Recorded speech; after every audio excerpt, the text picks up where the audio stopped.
friend, Marian here. Let's study God's Word. So, this is a book by Pastor Joel Austin, 3 Minutes Morning. Thank you, Kathy and Tin, for this book. So, yung ano natin ngayon, Bible verse, is Isaiah 41, verse 10. So, do not fear, for I am with you. Do not be dismayed, for I am your God.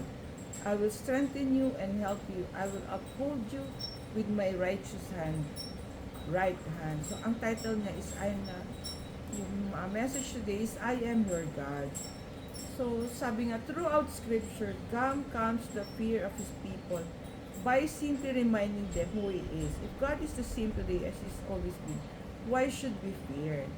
Why should we be dismayed? Even now, God promises to strengthen, help, and uphold us. Walk in confidence and security today, knowing you are held and that the strength of the Lord is inside you. He will lift you up in every circumstance you face. You will rise above.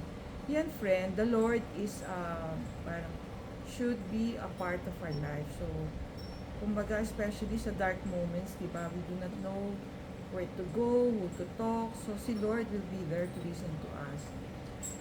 Let's share yung mga worries natin for the day, our challenges, our problems. So, huwag tayong, let us not be ashamed, no?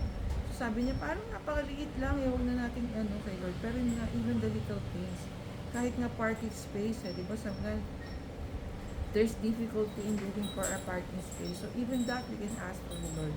Hindi niya tayo pababayaan. He will always be there. What more of the bigger problem? So, yun, we need the Lord to help us find the way, find the right path or right solution to our problems.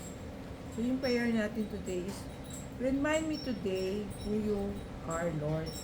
When I am fearful, nervous, or discouraged, remind me that you are with me. Just knowledge of you is enough to fill me with boldness. Thank you for going before me and beside me. I trust you to lead me through every difficulty I encounter, because you're already overcome. Thank you for your goodness that propels me forward today. In Jesus' name, amen, amen. Thank you for watching. See you in our next video.